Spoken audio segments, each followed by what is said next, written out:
सभी का एक बार फिर स्वागत है अपने YouTube चैनल पर।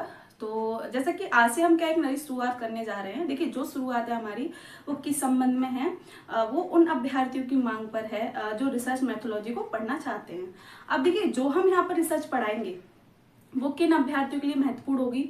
तो देखिए, ऐसे स्टूडेंट जिनका पीएचडी में सिलेक्शन हो गया है, जिनका प्री पीएचडी में सिलेक्शन हो गया है और जब कोर्स वर्क कराया जाता है तो जैसा कि आप सभी को पता होगा कि आपकी जो यूनिवर्सिटी होती है जो प्री पीएचडी कोर्स वर्क कराती है उसमें आपकी देखिए 2 क्लासेस लगती हैं।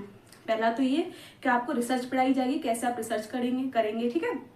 तो उसका जो बेसिक रूप होता है कि शोध क्या है, शोध की परिभाषा क्या है, ठीक है, और क्या क्या पद्धतियां होती हैं, तो ये सारी चीजें उस क्लास में बताई जाती है कि आपको आगे कैसे शोध करनी है।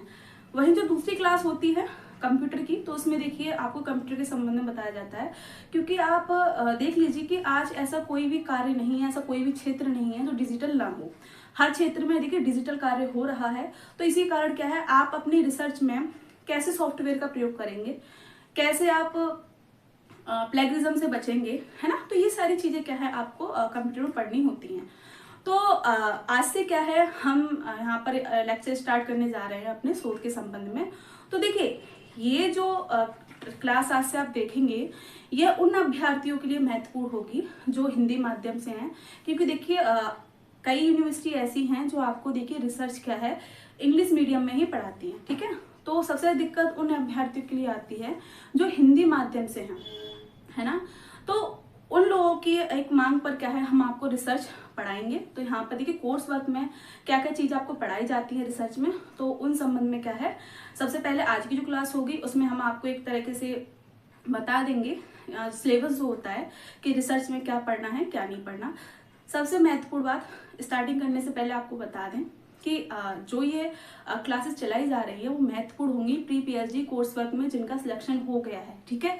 ये सभी यूनिवर्सिटी के अभ्यर्थियों के लिए महत्वपूर्ण होने वाली हैं। किसी हम एक पर्टिकुलर यूनिवर्सिटी का नाम नहीं लेंगे, जो university pre PhD course work कराती हैं, ठीक है, और जिन्हें रिसर्च समझ नहीं आती है, तो ये जो क्लास होगी उन अभ्यर्थियों के लिए महत्वपूर्ण होगी।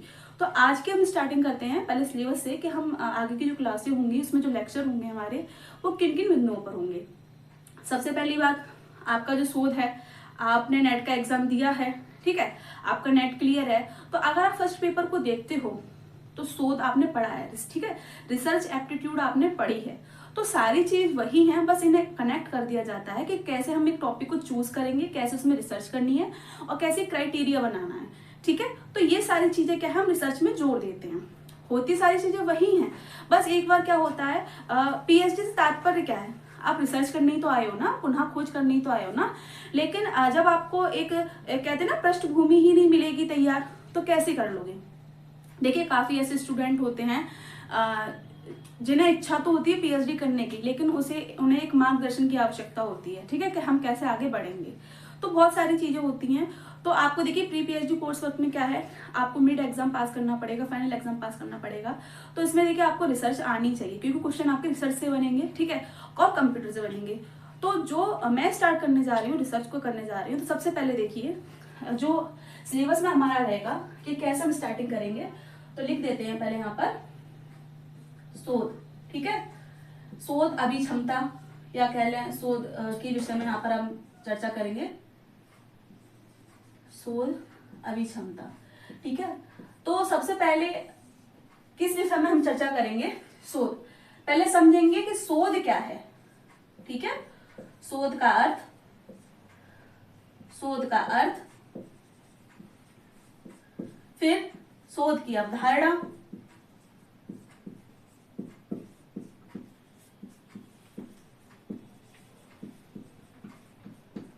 उसके बाद देखिए शोध की परिभाषा। अब देखिए शोध की परिभाषा हम क्यों पढ़ेंगे, क्योंकि देखिए जो परिभाषाएं होती हैं वो किसी ना किसी विद्वान द्वारा उनकी जो विचारधारा होती है उनको शब्दों में व्यक्त करते हैं, ठीक है। इसीलिए क्या है, यहाँ पर हम परिभाषा को भी पढ़ेंगे। जैसा कि आप शोध को अगर देखेंगे तो इसका जो उच्चारण है इंग्लिश में, अंग्रेजी में, तो वो है रिसर्च। तो रिसर्च का अभिप्राय होता है, री का अर्थ होता है पुनः, और सर्च का होता है खोज। लिख देते हैं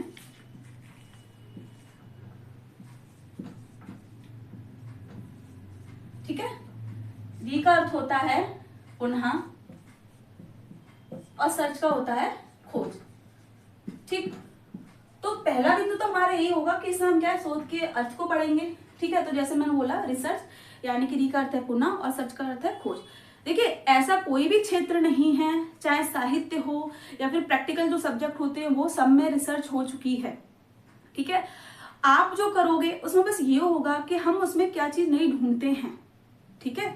उसको नया ढूंढ कर क्या है, हम अपने जो हमारा मत है, जो हमारी अवधारणाएं हैं, उसे शब्दों में व्यक्त करते हैं, समझ रहे हैं। अब देखिए काफी स्टूडेंट ऐसे भी होते हैं, देखिए आपको ये चीज ध्यान में रखनी है, आप प्री पीएचडी कोर्स वर्क में आ चुके हो, ठीक है। सबसे बड़ी समस्या अब ये रहती है कि आपको किस क्षेत्र में रिसर्च करनी है, ठीक है, किस क्षेत्र में आपको एक तरह से शोध करना है।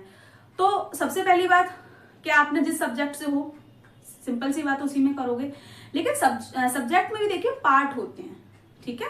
अगर मैं हिंदी की बात करूं, अगर मैं समाजशास्त्र की बात करूं, ठीक है, तो इसमें क्या होता है कि हिंदी में आप देखिए आपको एक तरह से आदिकाल देखने को मिलेगा, काव्य का भाग बता रही हूँ मैं भी, आदि काल हो गया, भक्ति काल हो गया, रीति काल हो गया, आधुनिक काल हो गया। आधुनिक काल में भी आप पार्ट देख लीजिए, भारतीय युग, द्विवेदी युग, छायावादी युग, ठीक है, छायावादोत्तर युग, छायावादोत्तर के बाद में ही आप देख लीजिए प्रयोगवाद, प्रगतिवाद और नवलेखन। तो ये सारी चीजें, ठीक है। अगर हम गद्य को देखें तो गद्य में देखिए कई विधाएं हैं, कहानी है, उपन्यास है, डायरी है, रिपोर्टाज है, यात्रा साहित्य है, ठीक, आत्मकथा, जीवनी। तो अब इसमें रुचि की बात आती है कि आपको करनी किस पर है। सबसे पहले तो हमारा इंटरेस्ट किस चीज में है। आप कहानी अच्छी लगती हैं आपको, ठीक है, आप उन्हें अच्छे से पढ़ते हो, अच्छे से समझते हो, ठीक है। यदि आपका जो एक तरह से रुचि कह लें आपका काव्य में है, काव्य पाठ में है, तो आप काव्य पाठ से चूज कीजिए, ठीक। तो जो चीज मैं अभी आपको बता रही हूँ पहले समझेंगे क्यों बता रही हूँ। अगर मान लीजिए आपका ध्यान कथा साहित्य में है, उपन्यास आपको अच्छे लगते हैं, या फिर कह लूँ कहानी आपको अच्छी लगती है, या फिर कह लूँ निबंध आपको अच्छे लगते हैं, ठीक है। तो अब आपको अच्छे लगते हैं तो आप निबंध जो है हिंदी साहित्य में पढ़ोगे ना उन्हें। अब ऐसे तो है नहीं आप बिना पढ़े कार्य कर सकते हो, नहीं कर सकते ना। ठीक उसी प्रकार जो शोध होती है चाहे किसी भी विषय की हो, जब तक हम पढ़ेंगे नहीं तब तक हम कोई कार्य नहीं कर सकते, ठीक है। आप देख लीजिए रिसर्च का तात्पर्य ही क्या है, पुनः खोज करना। तो यहाँ पर क्या है, जो हमारी क्लासेस आगे होंगी तो सबसे पहला बिंदु हम क्या डिस्कस करेंगे, शोध का अर्थ, ठीक है, डिटेल में जानेंगे इसे, शोध की अवधारणा, फिर शोध की अवधारणा किस प्रकार से विकसित हुई, ठीक है। उसके बाद शोध की परिभाषा, किन किन विद्वानों ने शोध की क्या परिभाषा दी, फिर उन परिभाषाओं को हम डिटेल में समझेंगे। समझ रहे हैं आप बात को। दूसरा देखिए, अब जो दूसरा हमारा बिंदु स्टार्ट होगा वो क्या होगा, शोध का उद्देश्य। देखिए बिना उद्देश्य के कोई कार्य नहीं किया जाता, ठीक है। आप पढ़ाई कर रहे हो तो इसका क्या उद्देश्य है कि आपको जॉब लेनी है, ठीक है। अगर कोई उद्देश्य ही नहीं होता तो आप पढ़ते क्यों, है ना, इतनी पढ़ाई नहीं करते। ठीक उसी प्रकार से जो शोध होती है, शोध क्यों की जाती है, वो एक उद्देश्य के कारण, ठीक है, कि इसका क्या उद्देश्य है जिस वजह से हम शोध करेंगे। देखिए कोई भी कार्य करते हैं उसकी प्रासंगिकता होती है, ठीक है। हम रिसर्च करने वाले हैं तो उसकी प्रासंगिकता समाज में होनी चाहिए, ठीक है। आगे आने वाली जो पीढ़ी है उनके लिए उसकी प्रासंगिकता होनी चाहिए, समाज में जो समस्याएं घटित हो रही हैं उसका समाधान होना चाहिए। तो ये सारी चीजें, ठीक है। तो उद्देश्य यहाँ पर हम बताएंगे। उसके बाद क्या है, चौथा पॉइंट जो तीसरा पॉइंट जो हमारा स्टार्ट होगा कि शोध की विशेषताएं, कि एक अच्छी शोध की क्या विशेषताएं होती हैं या फिर क्या विशेषताएं होनी चाहिए। यदि आपकी शोध में ये विशेषताएं देखने को मिल रही हैं तो वो आपकी क्या है, शोध अच्छी मानी जाएगी। सबसे पहले तो यही कि शोध वस्तुनिष्ठ होनी चाहिए, वैज्ञानिक होनी चाहिए, है ना, और एक तरह से कहें समाज में उसकी प्रासंगिकता होनी चाहिए। तो ये सारी चीजें, ठीक, फिर इस पर डिस्कस करेंगे। उसके बाद हमारा पांचवा आएगा कि शोध के प्रकार, ठीक है। शोध के कौन कौन से प्रकार हैं, शोध के प्रकार, ठीक है। इसमें हम देखिए शोध के प्रकारों को पढ़ेंगे, ठीक। तो शोध के प्रकारों कई भागों में डिवाइड किया गया है। जैसे मौलिक शोध हो गई, व्यवहारिक शोध हो गई, ठीक है, निदानात्मक शोध हो गई, ठीक है। आप देख लीजिए संरचित शोध हो गई, असंरचित शोध हो गई, उसके बाद आगमन शोध, निगमन शोध। तो इनको क्या है हम इस बिंदु के अंतर्गत पढ़ेंगे, ठीक है, अभी मैं आपको क्या है एक मोटा मोटा आपको एक प्रारूप तैयार करके बता रही हूँ कि आगे की जो क्लासेस होंगी किस तरीके से चलेगी। और ठीक है, जो ये सारी चीजें हैं आपने नेट में पढ़ी होंगी, ठीक है, आपका नेट क्लियर है, आपका JRF क्लियर है, या फिर जिन स्टूडेंट का भी क्लियर नहीं है जो एंट्रेंस के थ्रू गए हैं तो वो ये चीजें पढ़ेंगे। सारी चीजें नेट की है, बस कनेक्ट कर दिया जाता है इसे आपको कैसे अपनी शोध में धारना है, ठीक है, आप अपनी PhD में कैसे इसको समाहित करते हैं। क्योंकि अगर आपको ये चीज ही पता नहीं होगी, अगर आपसे पूछ लिया जाए कि मौलिक शोध क्या है, अब आपको पता ही नहीं मौलिक और व्यवहारिक में अंतर क्या है ना, मौलिक और व्यवहारिक में आपको अंतर ही नहीं पता। अगर पूछ लिया जाए कि आगमन शोध क्या है, निगमन शोध क्या है, जब आपको इनका जो परिभाषा है, इनके जो रूप है उनके विषय में ही नहीं पता होगा तो आप कैसे कर सकते हो कि मैंने ये शोध मेरी ये मौलिक है या व्यवहारिक है ना, या आगमन पद्धति पर आधारित है, किस पद्धति पर आधारित है, ठीक है। तो ये सारी चीजें क्या है शोध के प्रकार में पढ़ेंगे। इसके बाद क्या है, अगला बिंदु हमारा रहेगा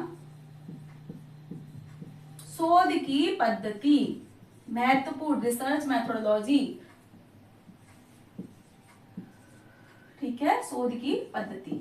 यहाँ पर क्या है आपको शोध की जो पद्धतियां हैं, ठीक है, आपकी पद्धति ऐतिहासिक भी हो सकती है, ठीक है, प्रयोगात्मक भी हो सकती है, विवरणात्मक भी हो सकती है, तुलनात्मक भी हो सकती है, ठीक है। तो ये सारी चीजें क्या है, शोध की कौन सी पद्धति हम अपनी शोध में, अपनी रिसर्च में कौन सी पद्धति का यूज करेंगे, आलोचनात्मक का यूज करेंगे, या फिर कह लें व्याख्यात्मक का यूज करेंगे, ऐतिहासिक का करेंगे, निदानात्मक पद्धति का यूज करेंगे, तो ये सारी चीजें क्या है आप इसमें पढ़ेंगे, ठीक।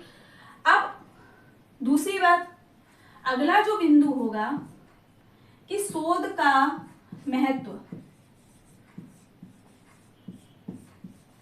देखिए, अगर आप चीजें समझ के पढ़ेंगे, कनेक्ट करके पढ़ेंगे, आप आसानी से बता सकते हैं शोध क्यों की जाती है, क्यों की जाती है, उसका कोई ना कोई महत्व तो होगा ही ना, उसकी कोई प्रासंगिकता तो होगी ही ना, ठीक है। तो देखिए, अगर आप निदानात्मक शोध को देखेंगे तो निदानात्मक शोध में क्या होता है, जो समस्या है उसका तुरंत हमें निवारण चाहिए तो वो शोध की जाती है, तो वो निदानात्मक हो गई या समस्या मूलक हो गई, ठीक है। तो समाज में जो समस्याएं चल रही हैं, ठीक है, जो घटनाएं घटित हो रही हैं, तो इनके पीछे क्या कारण है, ठीक है। आप देख लीजिए, जब कोई बीमारी फैलती है तो जब दवाई बनती है उसकी तो बहुत सारी रिसर्च होती नहीं होती है, तो वो भी एक रिसर्च है, बस वो फील्ड अलग है उसका, है ना। तो इसी तरीके से क्या है, जो आप PhD कर रहे हो वो समाज में क्या प्रासंगिकता उसकी है, क्या भूमिका वो निभाएगी, प्लस क्या है व्यक्तिगत स्तर पे क्या भूमिका निभाएगी। देखिए, जब आप PhD करने जाते हो तो आप एक मास्टर करके निकले हुए होते हो, ठीक है। PhD में क्या होता है, जैसे जैसे आप किताबें पढ़ना स्टार्ट करते हो ना, विद्वानों को पढ़ना स्टार्ट करते हो, रिसर्च पेपर को पढ़ना स्टार्ट करते हो, और आप चीजें अनुभव करना सीखते हो ना, तो आप देख लीजिए कि आपका जो मानसिक स्तर उस समय होगा ग्रेजुएशन और मास्टर पे, उसमें देखिए विकास आप खुद ब खुद देखेंगे, आपकी मानसिकता चेंज हो जाएगी, ठीक है। तो शोध का महत्व सिर्फ समाज पर ही नहीं पड़ता, व्यक्तिगत जीवन पर भी पड़ता है, सामाजिक जीवन पर भी पड़ता है, ठीक है, सांस्कृतिक जीवन, आर्थिक जीवन, राजनीतिक जीवन, मनुष्य के हर क्षेत्र में क्या है शोध का प्रभाव देखने को मिलता है। ऐसा कोई क्षेत्र नहीं है जो शोध से अछूता हो। दवाएं बनती हैं, बिना रिसर्च की दवाइयां तो बनेंगी नहीं, ठीक है। तो सारी ये चीजें क्या है, शोध का महत्व तो कैसे समाज पे क्या पड़ता है, मनुष्य के जीवन पे किस किस क्षेत्रों में पड़ता है, ये सारी चीजें हम इसके अंतर्गत जानेंगे, ठीक है। यहाँ पर क्या है, हमने शोध का अर्थ, शोध की अवधारणा, शोध की परिभाषा के विषय में जाना। मैं भी आपको सिर्फ प्रारूप बता रही हूँ, ठीक है, कि आगे के जो लक्ष्य इसी आधार पर होंगे। इसके बाद हम शोध के उद्देश्य पढ़ेंगे, फिर शोध की विशेषताएं पढ़ेंगे, शोध के प्रकार, शोध की पद्धति, शोध का महत्व। अब देखिए, अगला बिंदु जो हमारा बनेगा वो बनेगा परिकल्पना। परिकल्पना जिसे कहते हैं हाइपोथीसिस। देखिए, बिना कल्पना के कोई कार्य होता है? होता है? नहीं होता। कैसे? मान लीजिए आपका एग्जाम है, ठीक है, आपने सोच लिया कि मैंने ये सारी चीजें याद करी हूँ, यही आएगा, ठीक है। आपने सोचा, अपने दिमाग में ये चीज भी बना ली कि इस बार में अपने मेरे नंबर इतने आ जाएंगे, तो ये क्या पूर्व निर्धारित हो गया ना चीजें, तो ये हम सोच रहे हैं, ठीक है, कल्पना कर रहे हैं, योजना बना रहे हैं, अभी वो साकार नहीं हुई है। जब आप एग्जाम हॉल में बैठ जाओगे, जब आप पेपर को देखोगे, तब आप कहोगे कि इसमें आधी चीज तो मेरी सही हो गई, आधी तो मेरे दिमाग के ऊपर से आई है, वो मैंने सोची ही नहीं थी, काश में से वो पढ़ लेती। तो क्या है, मनुष्य कल्पना करता है कोई भी कार्य करने से पहले। है ना। चाहे घर बनाने से पहले, जमीन खरीदने से पहले, पढ़ाई करने से पहले एक योजना का निर्धारण करते हैं ना, ठीक उसी प्रकार जब हम रिसर्च करते हैं तो सबसे पहले तो क्या है, समस्या का चयन करते हैं, एक हम प्रारूप बनाते हैं कि हमें कैसे कैसे क्या क्या चीजें करनी है, ठीक है, कि मुझे इस क्षेत्र में काम करना है। जैसे मैं हिंदी साहित्य की बात कर लूँ, आप अपने सब्जेक्ट से कनेक्ट कर लेंगे। मैं हिंदी साहित्य की बात कर लूँ, मेरी रुचि है किन्नर जो विमर्श है उसमें लिखने की, ठीक है, समाज में किन्नरों की क्या स्थिति है, या फिर मेरी रुचि है स्त्री पर कि स्त्री की समाज में क्या स्थिति है, ठीक है, वास्तविकता क्या है और आदर्शवादिता क्या है। देखिए, वास्तविकता यथार्थ को प्रदर्शित करती है, आदर्शवाद क्या होता है, आदर्शवाद यथार्थ नहीं दिखाता, वो होना चाहिए, होता नहीं है। अब जैसे कि मैं आपको बताऊं, एक कथन ले लेते हैं, जैसे अभी कहा जाता है कि स्त्री और पुरुष में समानता है, ठीक है, हर चीज में समानता बताई जाती है, देखने को भी मिलती है, लेकिन अगर पारिवारिक धरातल पर आप देखें तो आप ये सोचिए कि लड़कियों को कितनी स्वतंत्रता है। अगर स्वतंत्रता दी जा रही है तो उन्हें एक सीमा निर्धारित की जाती है कि आपको इस सीमा में रहकर ही ये कार्य करना है। आप पढ़ाई करने जा रही हैं तो आप सिर्फ इस सीमा में रहेंगी, यहां से बाहर निकलनी नहीं चाहिए, समझ रहे हैं। तो ये सारी चीजें बनाई जाती हैं। उसी तरह से जो मैंने आपको टॉपिक बताया, तो यहाँ पर क्या है, मैंने सोच लिया कि मुझे स्त्री पर काम करना है, ठीक है, तो सबसे पहले मुझे क्या क्या चीजें स्त्री की दिखानी है, पहले मुझे स्त्री की अवधारणा दिखानी कि स्त्री है क्या, स्त्री के मनोभाव क्या है, ठीक है, तो ये सारी चीजें। फिर स्त्रीवादी जो लेखिकाएं आई हैं मैं उनको पढ़ूंगी, ठीक है, उनको पढ़ूंगी, उनके बाद मैंने उनसे क्या सीखा और क्या चीज मुझे अच्छी लगी वो चीज मैं यहाँ दिखाऊंगी। फिर उसके बाद मैं डिवाइड करूंगी, समाज में स्त्री की क्या स्थिति है, आर्थिक क्षेत्र में क्या स्थिति है, राजनीतिक क्षेत्र में क्या स्थिति है, ठीक है, और पारिवारिक धरातल पे क्या स्थिति है। तो मैंने एक परिकल्पना तैयार कर ली ना, एक प्रारूप तैयार कर लिया ना। अब देखिए, परिकल्पना मैंने तैयार कर ली, और जरूरी नहीं जो मैं सोच रही हूँ वो सही भी हो, कुछ चीजें ऐसी होती है ना कि हमारी थोड़ी चीजें गलत निकल जाती है, अच्छा ऐसा नहीं था, ऐसा होगा। तो यही चीजें जो परिकल्पना होती है, सोच से पहले क्या है, आपको एक प्रारूप तैयार करते हैं कि मुझे ऐसे ऐसे क्या है, यहाँ ये टॉपिक चूज करना है, ऐसे ये करना है, ऐसे वो करना है।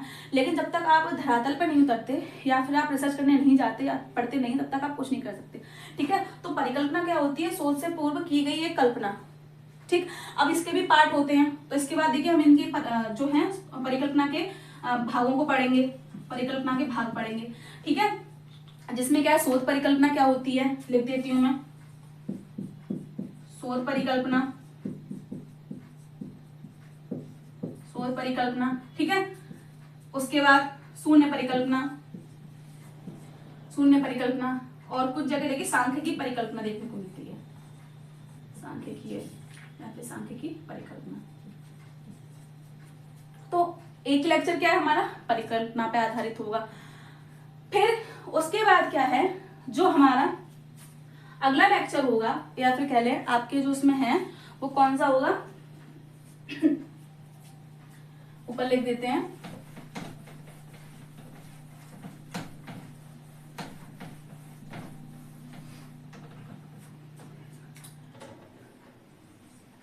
शोध के चरण, कि शोध किन चरणों से होकर गुजरता है, शोध के चरण, ठीक है, महत्वपूर्ण है कि आप शोध के एक चरण निर्धारित करोगे, एक सीमा निर्धारित करोगे कि मुझे कैसे क्या करना है। सबसे पहले तो यही कि जब हम रिसर्च करने जाते सबसे पहले क्या है, मनुष्य को जागरूक होना आवश्यक है, जिज्ञासा होनी चाहिए, ठीक है।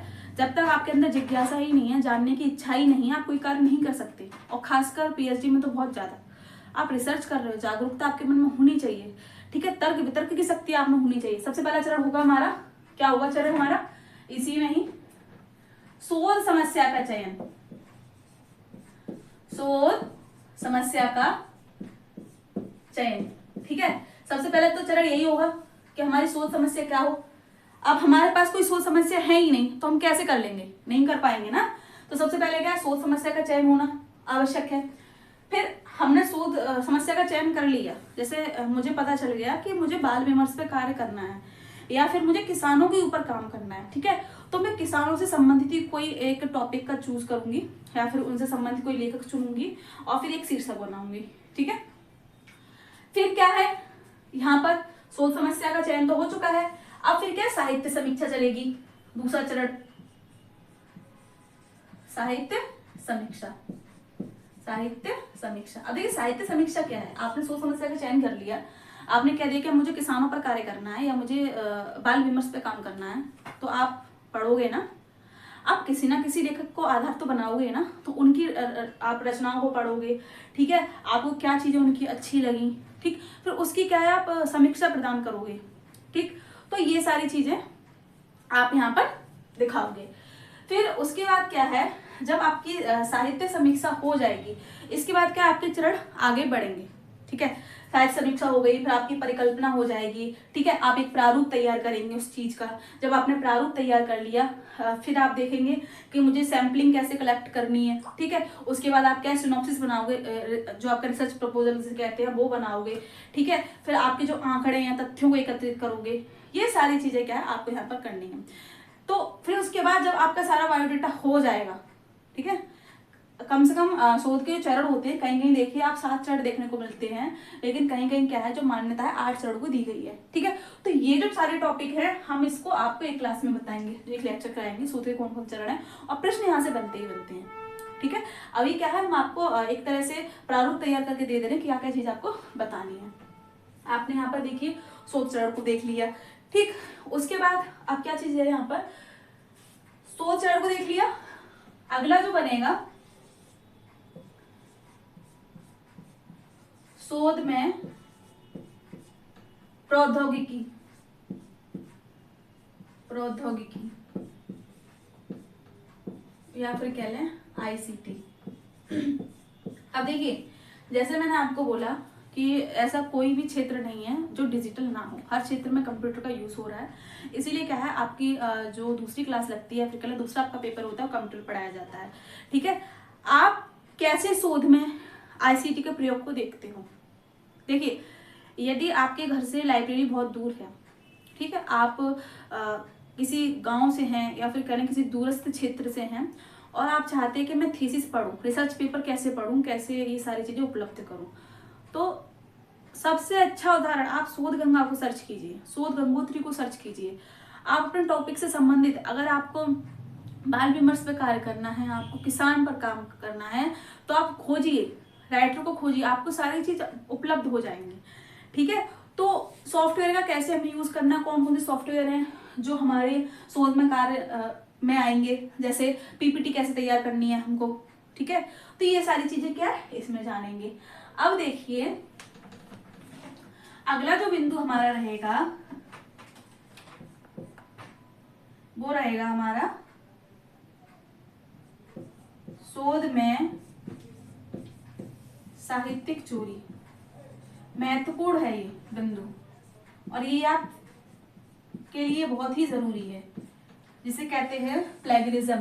देखिए आप जब रिसर्च कर रहे हो, ठीक है, आप किसी पुस्तक का सहारा ले रहे हो या किसी विद्वान के कथन का सहारा ले रहे हो, तो आपने क्रेडिट भी दीजिए, ठीक है। आपने अगर यहाँ पर कथन लिख दिया कि मैंने इनका ये जो कथन है इनका है, संदर्भ ग्रंथ सूची में आप वो चीजें दीजिए। अगर आप वो चीजें नहीं देंगे तो आप पे चोरी का आरोप लगेगा, ठीक है, और आपकी जो पीएचडी होगी या फिर कह लें जो आपने थीसिस इतनी मेहनत की शोध प्रबंध लिखने में, ठीक है, वो आपका पूरा नहीं हो पाएगा, सारी चीजें व्यर्थ हैं, ठीक है। अगर आप छोटी से छोटी चीज का भी यूज कर रहे हो ना, अगर उनकी रचनाओं का भी यूज कर रहे हो, तो आप उनके बारे में ब्यौरा दे दीजिए।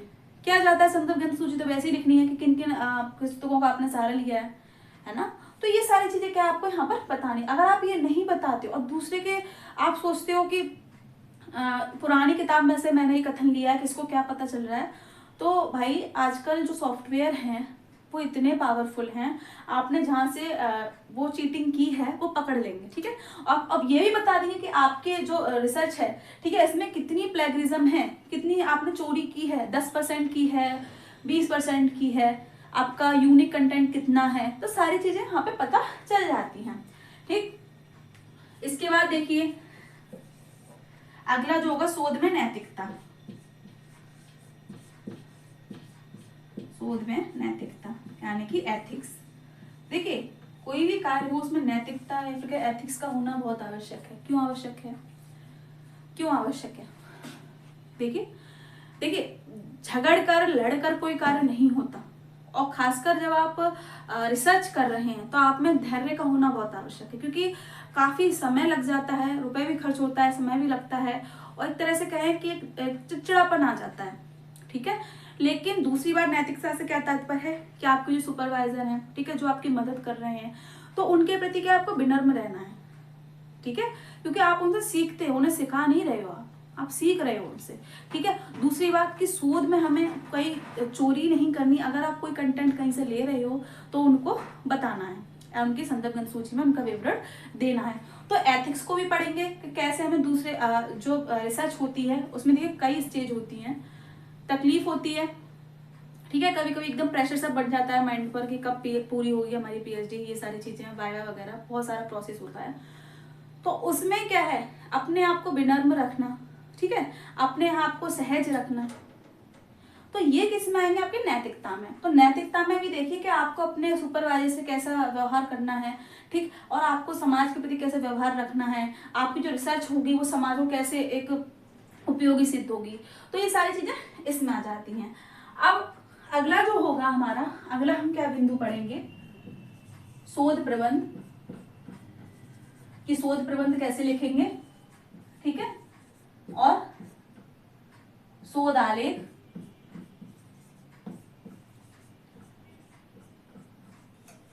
ठीक, इसके साथ ही पढ़ेंगे साहित्य समीक्षा के विषय में, ठीक है, इन बिंदुओं पर चर्चा करेंगे। साथ में ही संगोष्ठी कि कैसे आपके रिसर्च में कार्यभार निभाती हैं या आप सहायता प्रदान करती हैं, ठीक, वर्कशॉप, ठीक है। तो ये सारी चीजें आपको देखनी है, ठीक है। रिसर्च पेपर क्या होते हैं, कैसे आपको इनको लिखना है, तो ये सारी चीजें क्या है, हम अगले जो बिंदु हमारी क्लास बनेगी, अगली जो क्लास बनेगी, एक हम प्रारूप ही तैयार कर रहे हैं, फिर से आपको बता दो, कंफ्यूज मत हो जाए कि जैसे मैं आपको कर रही हूँ अगला हमारा ये बनेगा, तो ये मत सोचना कि मैं अगली वाली क्लास में ये कराऊंगी, जो मैंने बिंदु कराए हैं उसी के अकॉर्डिंग क्या है आपको चल रहा है, ठीक। शोध के चरण बता दिए, कैसे हमें चयन करना है, शोध की मैंने आपको पद्धतियां बता दी, ठीक है, शोध में आईसीटी का कैसे उपयोग होता है, तो ये सारी चीजें, ठीक है। तो इसी के इर्द गिर्द ही क्या है, आपके जो पीएचडी कोर्स वर्क है वो घूमता है, याद रखेंगे, पीएचडी कोर्स वर्क यही इसके ही आसपास दिखाई देता है, ठीक। तो एक बार फिर से मैं आपको रिवाइज करा दूं, जैसा मैंने आपको बोला, आज की जो क्लास है सिर्फ आपको एक प्रारूप तैयार करके दे रहे हैं, क्योंकि क्या है, हम आपको रिसर्च पर क्या है लेक्चर देंगे, ठीक है। तो ये जो क्लास जो बेनिफिट किन के लिए सिद्ध होगी, हालांकि जो यूजीसी नेट की तैयारी कर रहे हैं उनके लिए भी ये सिद्ध होगी। दूसरी बात, हम बोर्ड पर ही आपको पढ़ाएंगे, ठीक है, एक लेक्चर की तरह। तो सबसे पहले क्या पढ़ेंगे, जैसे मैंने आपको लिखा था कि शोध के अर्थ को देखेंगे, अवधारणा को देखेंगे, परिभाषा को देखेंगे, फिर क्या है शोध के क्या उद्देश्य हैं, ठीक है, शोध की क्या विशेषताएं हैं, शोध का क्या महत्व है, ठीक, परिकल्पना क्या है, ठीक है, परिकल्पना के बाद क्या आपकी शोध परिकल्पना कौन सी है, सांख्यिकी परिकल्पना क्या है, इनका क्या रोल रहता है, शोध में आईसीटी का क्या रोल रहता है, साहित्यिक चोरी क्या होती है और इससे कैसे बचना है, महत्वपूर्ण भी है ये, ठीक है, साहित्यिक चोरी और इससे बचना कैसे है, बचाव, ठीक है। जब ये टॉपिक स्टार्ट होगा ना तो इससे रिलेटेड और भी चीजें याद आएंगी तो आपको यहाँ पर कराएंगे, ठीक है। इसके साथ ही शोध के जो चरण होते हैं, सबसे पहले हम शोध समस्या का चयन कैसे करें, हमें कैसे पता चले कि ये जो समस्या है ये हमारे रिसर्च करने के लिए सही रहेगी। तो देखिए इसमें क्या है, आपकी जिज्ञासा और आपके विवेक का ही कार्य होगा, ठीक है। आप सोच समझ, आप इंटरेस्ट देखिए, अगर आप अपने विषय के क्षेत्र में, अगर आप मान लीजिए आपको हिंदी में आपको भाषा विज्ञान अच्छा लगता है, आपको डायरी अच्छी लगती है, ठीक है, आप आदिकाल में रुचि रखते हैं, तो वहां से कोई टॉपिक चूज कर लीजिए। वहीं अगर आप आधुनिक कवियों में रुचि रखते हैं तो आधुनिक कवियों को देख लीजिए, ठीक है। अगर आपके नवगीत, गजल इनमें रुचि है तो आप इस पर क्या है रिसर्च कर सकते हैं, ठीक है। तो ये चूज तो आपको करना है। फिर कैसे कैसे इन सारी चीजों को हमें पार करना है, कैसे साहित्य समीक्षा बनानी है, लिटरेचर रिव्यू कैसे लिखना है, तो ये सारी चीजें क्या है हम आपको यहाँ पे बताएंगे, ठीक। इसके साथ एक दो पॉइंट अगर छूट गए होंगे तो जैसे ही क्लासेस चलेंगे आपके, तो वहां पे क्या है आपको सारी चीजें डिस्कस कराएंगे, ठीक है। तो उम्मीद करते हैं कि आपको जो हम आज से शुरुआत कर रहे हैं इस चीज की वो आपके लिए सार्थक सिद्ध होगी, और जो हमारी एक तरह से पहल कह लें तो सभी स्टूडेंट जो परेशान हैं हिंदी माध्यम वाले, तो उनके लिए एक फायदेमंद सिद्ध होगी, है ना। तो ऐसे ही बने रहें अपने चैनल के साथ। बहुत बहुत धन्यवाद।